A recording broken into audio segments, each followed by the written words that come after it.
We might as well call the meeting to order. Winnie, I'm assuming the press has been notified. Yeah. Okay, and we can have public participation if we need.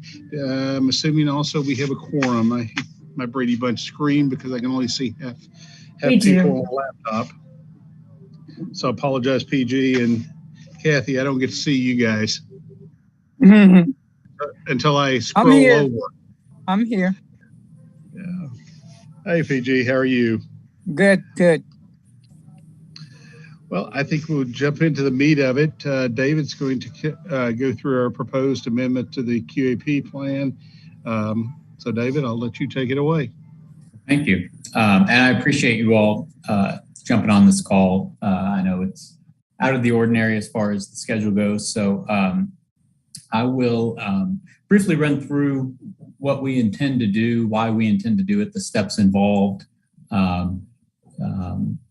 and give a little feedback. And then I'm happy to answer any questions once I kind of get through that. So if that's all right with you all, I will share my screen and share a little PowerPoint that I've put together.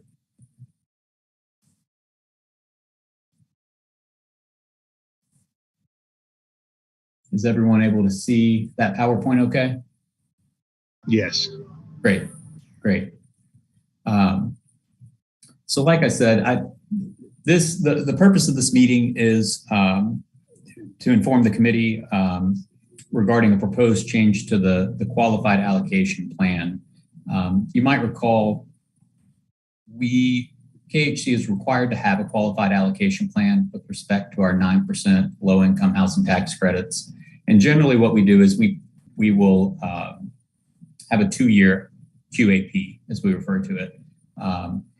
And it goes through the process of board approval, governor sign-off, and it stays in place for 2 years, unless we take a measure where we feel like there's a need to amend it, in which case we'll need to go back through the process. So what's happened that's led us to feel the need for a change to going into the second year of the QAP is the disasters that have occurred in the state. And so I want to give a little bit of a background as to how things have occurred with respect to Western Kentucky and our proposed change to this QAP as it impacts Eastern Kentucky. So as we all know, December 2021, we had the tornado outbreak in Western Kentucky. And shortly after that, KHC began discussing multifamily housing solutions with developers with respect to that disaster. A lot of that focused on the use of tax-exempt bonds and how we could leverage those in Western Kentucky to aid recovery. These conversations occurred throughout 2022 and now that we're into 2023. And we have actually, I should say those conversations with developers have occurred, and we have also been in touch with the Department of Local Government with respect to the CDBG DR funds that they will be receiving. That's the Community Development Block Grant Disaster Recovery Funds that have been allocated to the state with respect to the disaster. Those funds and those conversations had centered around leveraging those funds with KHC's tax-exempt bonds. And we are still working with DLG in response. We recently received some public feedback with respect to what we plan to do in Western Kentucky. And we continue to work with DLG to ensure that there's going to be sufficient gap funding available for these Western Kentucky recovery efforts. So those Western Kentucky, we've been working on that plan, right from the time the disaster occurred. KHC has been involved in what a multifamily housing solution might look like. And that's been our focus in Western Kentucky. As we all know, subsequent to those tornadoes, there was flooding in Eastern Kentucky in July of 2022. At this point in time, we've decided that in looking at market conditions, at historically the developments that have occurred in Eastern Kentucky, the markets, tax-exempt bonds are not as feasible in Eastern Kentucky. for multifamily housing development. And so that's really not a solution. However, the 9% low-income housing tax credits could offer a solution. And so what we feel is an appropriate response in Eastern Kentucky is to use those 9%. And really the best way to ensure that we are able to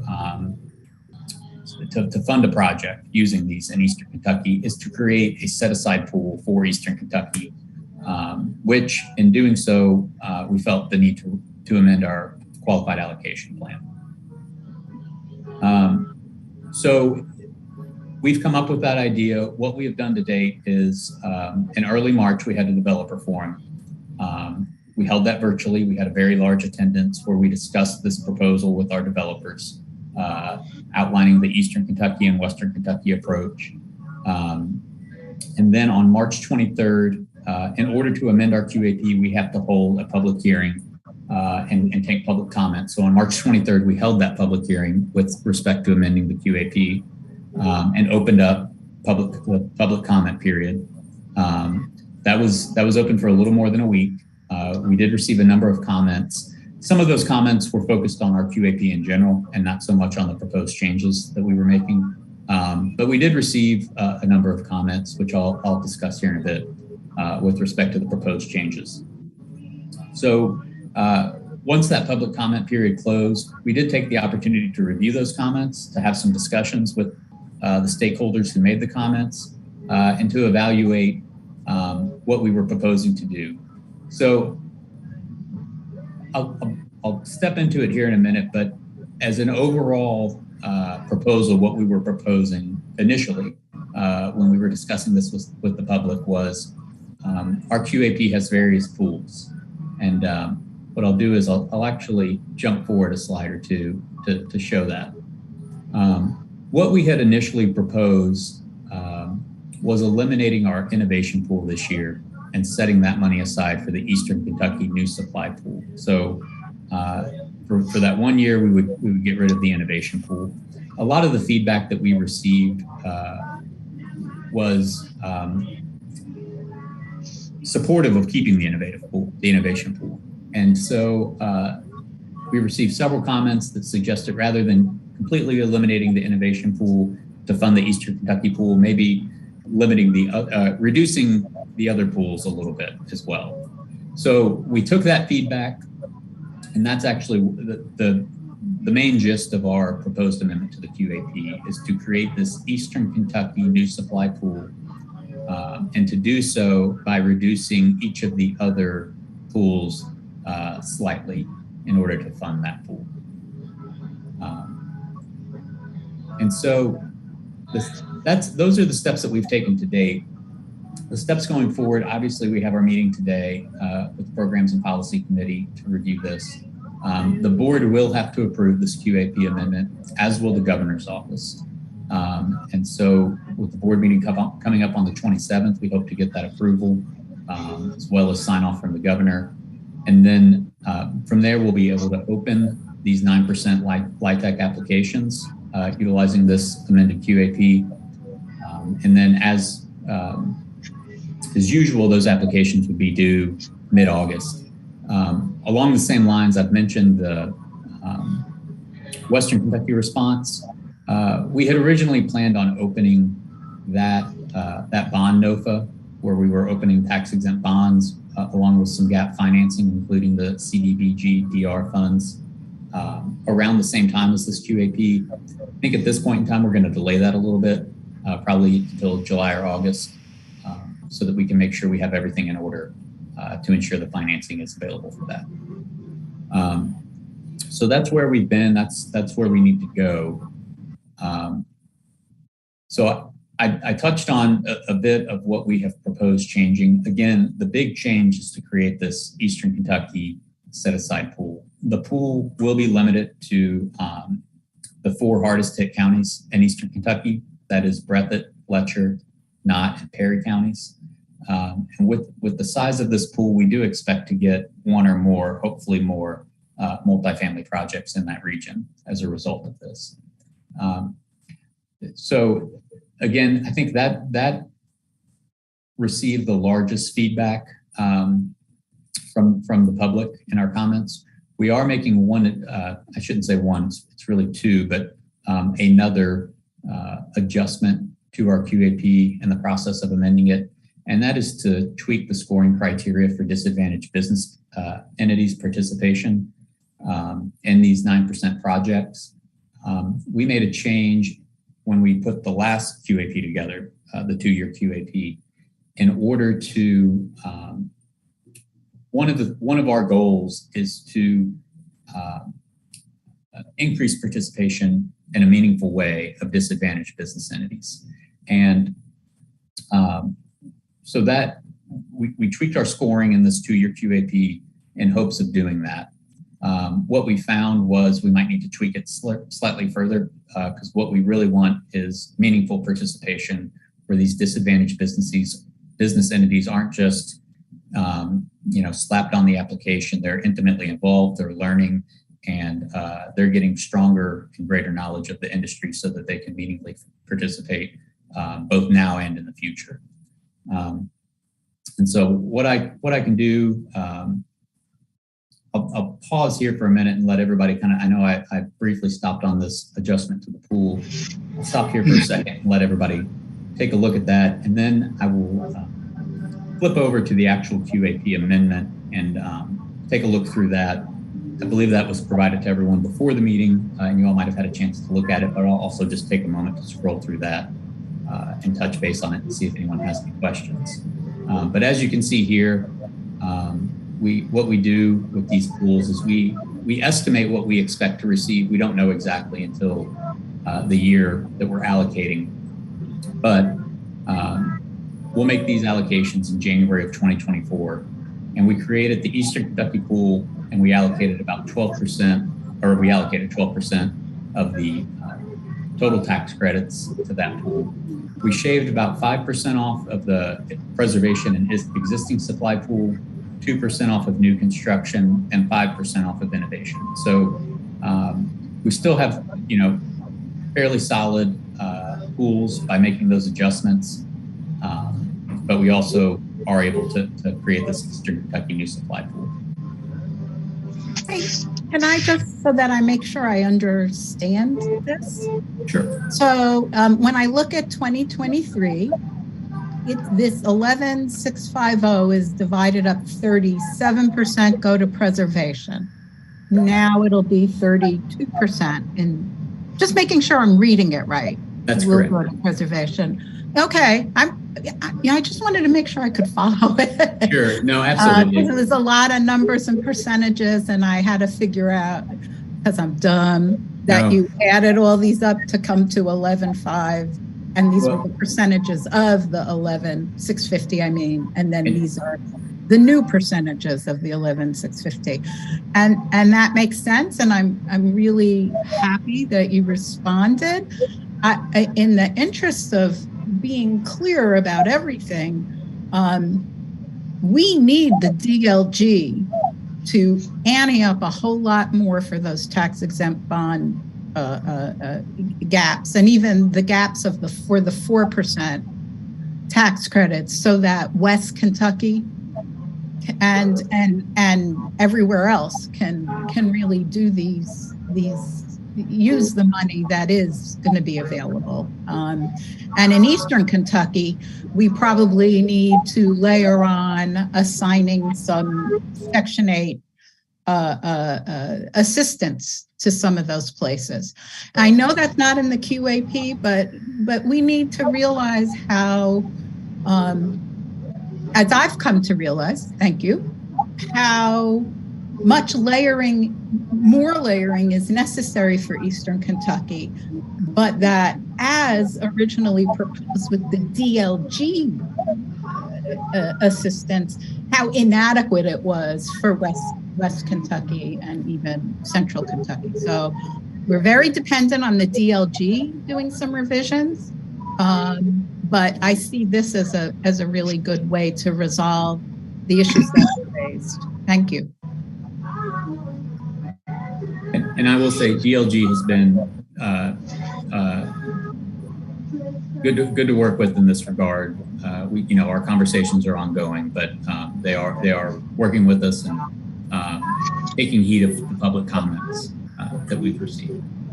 And David, I kind of said that out loud to make sure I understood all that I've been educated about. And I think I do, don't I?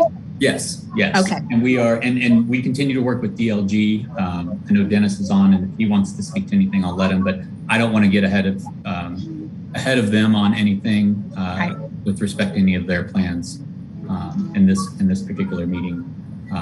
But we are working with them regarding changes that they can potentially make that might help. Okay. And then I want to add that, next year we do a whole new QAP. So any of the issues that have been raised that aren't pertinent to this, we'll have full discussion. We will. And I'll honestly say, I know. I'll honestly say we've received some great feedback with respect to the QAP as a whole. But it's just at this time, given that we're just tweaking, amending the existing QAP.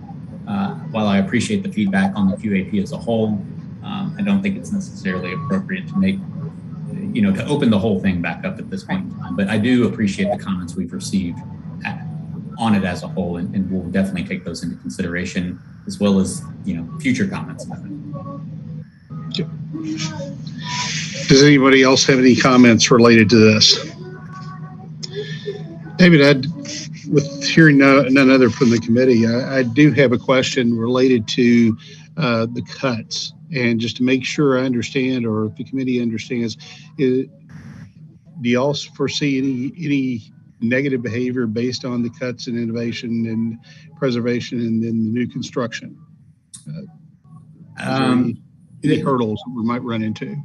No, I don't expect any hurdles. One of the things that we wanted to be conscious of is, if it's essentially a pie, right? We can't make the pie any bigger. We're estimating roughly $11.5 to $12 million, and so you got to slice it, one way or another. You can't make it any bigger, and so, you notice that for example, our new construction and preservation pools are divided into urban and rural. And so to the extent you start to make those pools smaller, each of those sub pools becomes smaller as well. And so one concern that we had was if you make them too small, you start to impact the number of projects that can be funded from those pools. So we did attempt to do it in a way, looking back at past demand, that would you can't guarantee that, but that would impact it in the least way possible. So we still feel that these pools will have a sufficient amount of funds, while also allowing us to maintain an innovation pool that has some impact, as well as create an Eastern Kentucky pool. But that's really the main drawback of doing it this way. But I don't have, we've given it a lot of consideration, and I don't have too much heartburn about the way we did it. No, and neither do I. From that standpoint, I was just wanting to know from y'all's chair if there was any issues that y'all might see. As Granny used to say, when all the grandkids came over on Saturday, there's only so many I can cut. So she would cut smaller slivers for us kids. So I get that part. So what other questions do we have related? Oh, we got David on here. Well, I'm assuming. Could I ask one more question? Absolutely, Kathy. Has this been presented to the people who have commented, or will this be released again? It will. It has not. I wanted to take the opportunity to present it to this committee first. Okay. We do have an e-gram lined up. I'm hoping that it goes out tomorrow. It might be later this week, in which we will notify the public, those subscribed to the e-grams, of this revised amendment, so that they can see it. Because I have treated everything you've said as confidential until you release it. So tomorrow when the egram comes out, then it will be public. Yes, then everyone will see what the board will be considering at the upcoming board meeting. Okay. David, do we need any action on this from the committee since you're going to be sending the egram out tomorrow? I will defer to Sam and Wendy, but I believe this is solely for you all to make a recommendation to the board at the upcoming meeting.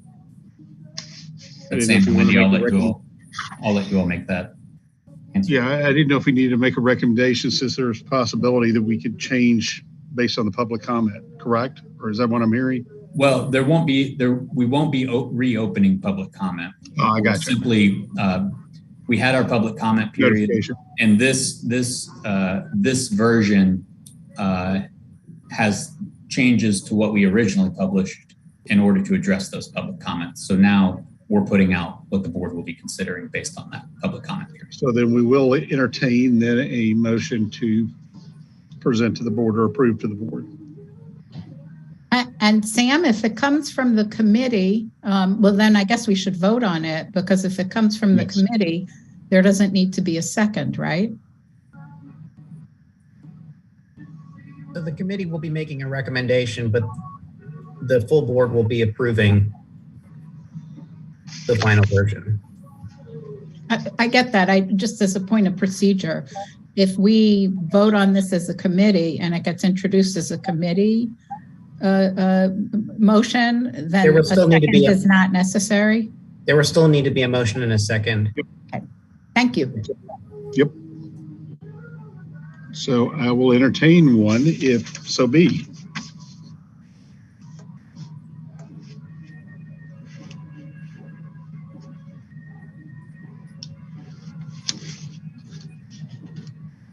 I don't know. Well, I would want to hear Mr. Peoples is satisfied with this.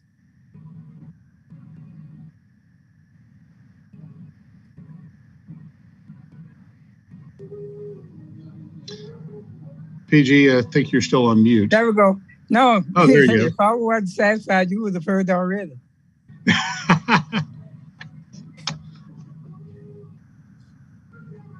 So no, I'm good. Okay. Kathy, PG is as shy as you are. Okay. No, I would have said no. I'm really pleased with what I see has been a thorough process, and the process took in consideration the events, the tornadoes and the floods and all, and it was highly sensitive to the needs of the people.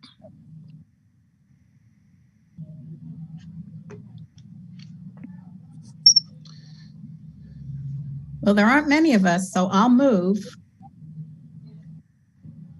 that the committee accept this. And do we have a second?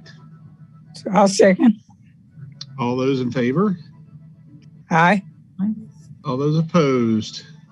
So we have a recommendation, David. So Thank you all very much. Great, as the committee has already mentioned, great work there. That's great work. That's tough great work. Cutting. And Barry, I just want to say that the staff took a lot of time and attention, and I happen to know had interviewed a lot of people in person as well. They understood the importance of this, and if there's anything we need to do to get DLG even happier to do what needs to be done, you just let me know. Wonderful. Excellent work. Absolutely. This work is not easy, especially when you're cutting. So always addition is better than subtraction. It's a lot easier. Yes. So with that, we have informational items. Wendy, do we have any informational items we need to throw out there? I don't believe so. And then items from the board or staff. Do we have anything y'all want to add? Nothing to add here except to thank everybody for attending. Yes. Thank you. Yes. Yeah. Well, with that, I always entertain the most important motion of the committee. Motion to adjourn. There you go. Thank you, Kathy. Do we have a second?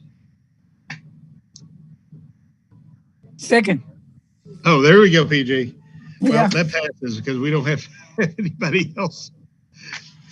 We've got the majority already. So guys, appreciate everything. Look forward to seeing y'all in person here in a couple of weeks. Look forward to it. Bye-bye. Thank you all. Thanks, guys. Recording stopped.